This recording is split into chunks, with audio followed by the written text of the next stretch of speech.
sekarang apakah domba itu harus makan rumput? Tidak harus rumput segar. Kemarin saya penelitian dengan Pak Ahmad juga itu, penghenti rumputnya itu malah jerami Pak. Dan ini Pak, kalau fermentasi, campurkan konsentrat, campurkan dedak, campurkan pelet, kemudian diberikan kepada domba.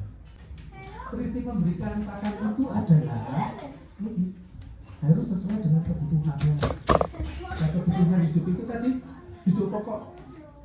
Hidup pokok itu bergerak, kemudian produksi.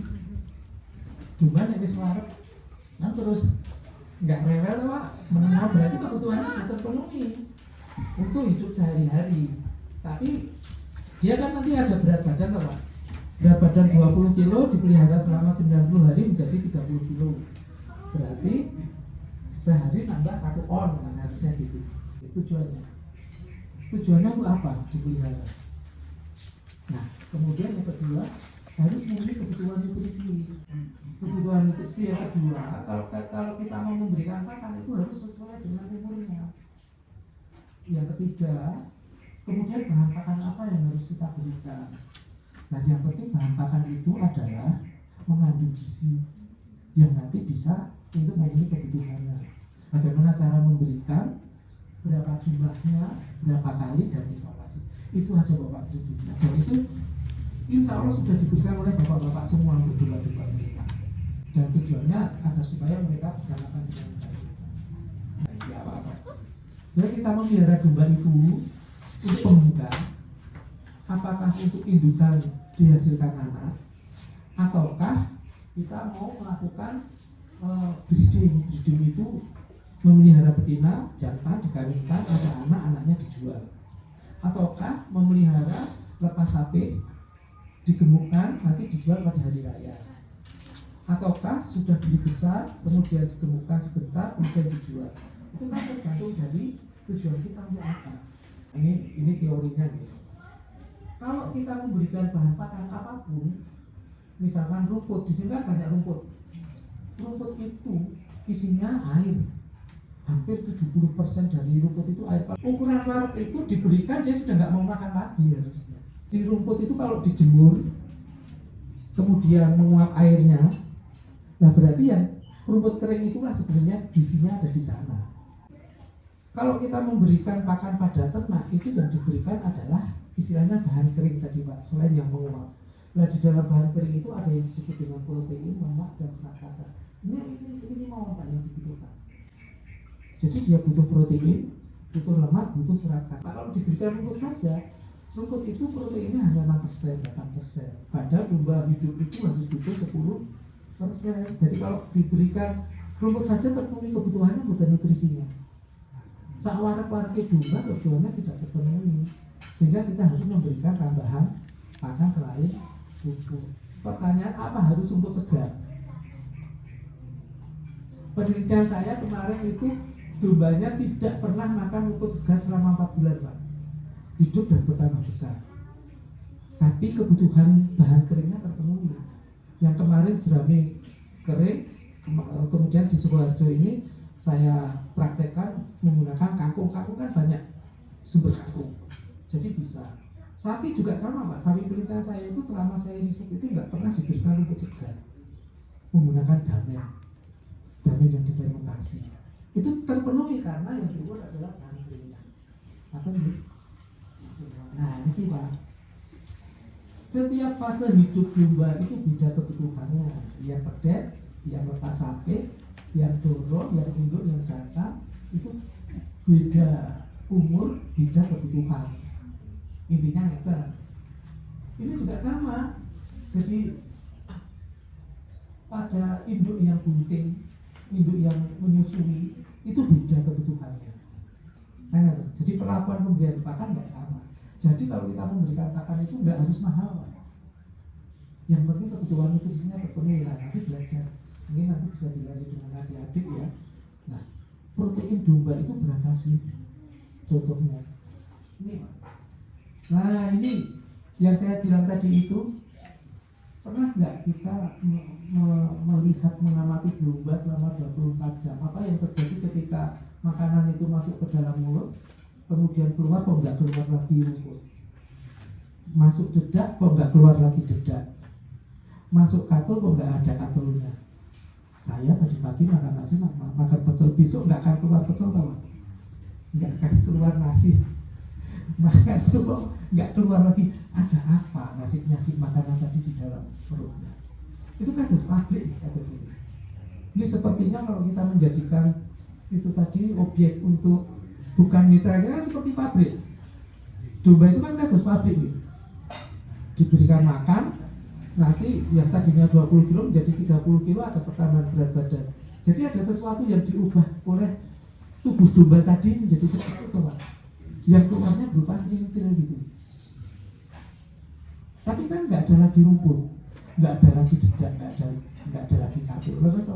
Nah, ini apa yang terjadi di dalamnya selama 24 jam? Di dalamnya perut ini ada semacam, ya kalau waktunya ya, di dalam perut itu ada bahasanya kita mikroorganisme, ada bakteri, Pak. Di dalam perut saya itu ada bakteri, ada protozoa, ada yang membantu mencerna. Jadi kalau saya makan kangkung, itu kenapa kangkung itu bisa dimanfaatkan? Karena di dalam perut manusia itu ada mikroorganisme. Mikroorganisme itu misalkan bakteri yang di dalam perut itu butuh makan. Nah, berlomba-lomba makanan itu kemudian dirubahnya menjadi kandungan nutrisi, jadi protein, lemak tadi itu tadi, untuk memenuhi kebutuhan kita. Protein itu untuk membangun jaringan tubuh dan seterusnya. Nah, di dalam perutnya domba itu nggak sama. Komunitas mikroorganismenya itu nggak sama. Perut kita ada suatu mikroorganisme yang bisa memecah kangkung, bayam, tapi nggak bisa memanfaatkan rumput, Pak. Jadi rumput serat kasar nggak bisa, tapi domba punya mikroorganisme itu. Memang Gusti Allah Maha Kuasa dan Maha Adil, benar. Dengan beliau, dengan Gusti Allah itu perut manusia tidak sama dengan perutnya domba. Kalau sama nanti berlomba-lomba makan rumput. Bila Pak, oke lah, nggak makan rumput tapi rumputnya di jus, diminum, kan sakit Pak. Tapi yang nggak akan bermanfaat karena mikroorganisme kita nggak benar. Dalam pemberian pakan ini beda umur, di dalamnya beda. Ini masih kecil, itu bahasa Jawanya apa? Babat. Pada pun domba itu kan wonten 4 ruangan. 4 ruangan kan pas itu korban dibelek nih kan babat itu ada yang seperti andu, ada yang seperti itu. Masing ruangan beda fungsinya. Nah, di dalam tubuh domba disinilah tugas, istilahnya itu rumen, itu yang mencerna makanan yang mereka masuk. Apapun yang dimasukkan oleh peternak itu sama domba akan diolah di dalam rumennya. Pada prinsipnya begitu, sehingga jujur dia. Kalau butuhnya 12% diberi 12%, sama rumennya ini sama perutnya akan dibentuk. Tapi kalau dia butuh 12 hanya dikasih 10, ya nggak akan jadi. Nah, kan kok sekarang mengapa kok cempe tidak dereng dikonsultani rumput? Cempe sampun di rumput, sampun di semprat, cempe. Kenapa kok diberi susu aja? Kok nggak langsung diberi semprat begitu cempe lahir? Minum susu karena memang belum sempurna.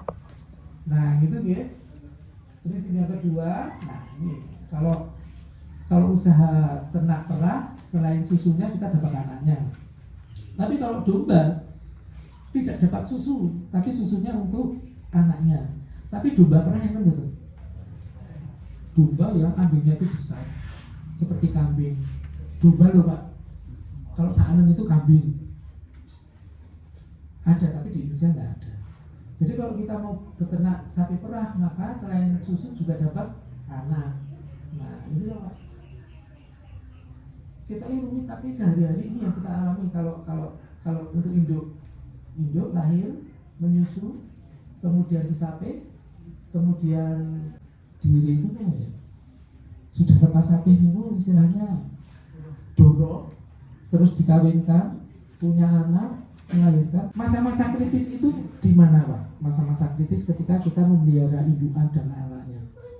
Di sini loh, pada saat dia lepas sapi loh. Kemudian pada saat dia akan kawin, pada saat dia melahirkan, dan nanti akan melahirkan lagi. Berapa lama Pak bunting? Pinten wulan? 5 sampai 6 bulan ya. Terus menyusui anaknya berapa lama Pak? 2-3 bulan. Berarti melahirkan anak pertama, terus melahirkan anak kedua, jadi pinten bulan? 8 bulan ada? 9 bulan. Jadi induk itu tugasnya 2 tahun sekali. Setiap 2 tahun harusnya dia bisa beranak 3 kali. Benar toh? 24 bagi 8. Jadi kalau punya induk yang 2 tahun tidak beranak 3 kali, efisien betul kita pelihara? Enggak, biasanya titik. Kalau lama bunting kita sudah nggak bisa ngapa-ngapain Pak. Ya sudah, kodratnya domba itu lama buntingnya 5 bulan. Nggak bisa kita buat menjadi 3, nggak bisa kita buat menjadi 8. Gitu, karena itu sudah genetiknya. Yang bisa kita upokoro itu nopo nih Pak, supaya dia nanti segera melahirkan cempe, kawin lagi apa? Kawin lagi berarti duwe kawin mana? Kawin yang kedua itu kan harusnya tugas betina kapan disapi? Nanti disapi induknya atau sebelum induknya nyampe kita sapi? Si cempe wau. Ya, nggak rewel Pak. Sebenarnya kalau dibiarkan 3 bulan loh, tetapi sebetulnya 2-3 bulan itu sudah bisa kita sapi Pak. Kemudian bisa digantikan susu induknya. Nih, kalau domba potongan, ya kita membesarkan dari ternak yang kecil menjadi besar. Ukurannya apa Pak? Timbangan toh Pak. Tapi kan Bapak mboten nate nimbang domba-domba. Mboten gadah timbangan. Ya? Tidak pernah kan masuk kandang ditimbang, kemudian keluar kandang ditimbang, terus ukurannya dari mana? Jogrok. Jika sedang digemukkan, kebutuhan gizinya itu lebih tinggi, induk yang menyusui juga lebih tinggi, bunting tua juga lebih tinggi, tetapi domba itu minimal butuh 10% protein. Kapan kita harus memberikan 100% hijauan tanpa konsentrat, kapan memberikan hijauan saja, tidak ada hijauan, dan kapan konsentrat, ini tergantung dari ternaknya. Kalau ternak itu dijadikan indukan dan anak, itu harus lebih banyak rumputnya daripada konsentratnya. Tapi kalau itu untuk penggemukan, lebih banyak konsentratnya daripada hijauannya. Tetapi kalau untuk hidup sehari-hari, itu imbang antara hijauan dengan konsentrat persentasenya. Kemudian kalau diberikan itu contoh Pak, domba yang beratnya 30 kilo itu diberi hijauan 3 kilo dan diberi konsentrat 1 kilo, tapi terlalu banyak. Ini hasil penelitian. Paling tidak domba berat 30 kilo itu besar itu tuh pemberian konsentratnya itu paling enggak setengah kilo. Berapa biuk itu ditimbang Pak? Setengah kilo. Kalau hijauannya paling enggak ya 3 kilo 5 kilo. Dan nanti ditimbang kan Pak? Nah, itu bisa memenuhi kebutuhan tadi protein tadi. Terus bagaimana kita memberikan apa dicampur air atau tanpa dicampur air? Air itu harusnya di kandang selalu ada. Jangan sampai domba itu kekurangan air minum, itu yang paling penting. Kemudian bentuknya apa? Tepung, kados pakan ayam atau pelet nopo campuran. Diberikannya berapa kali dalam sehari? Sekali, 2 kali, 3 kali, 4 kali, dan seterusnya. Ternyata domba-domba yang saya teliti itu mereka itu lebih suka campuran tepung pelet sampai tepung biasa sama pelet. Karena bentuk mereka masih belum suka kalau hanya dalam bentuk pelet saja. Tapi kalau ini diberikan pelet atau tidak sebetulnya sama saja.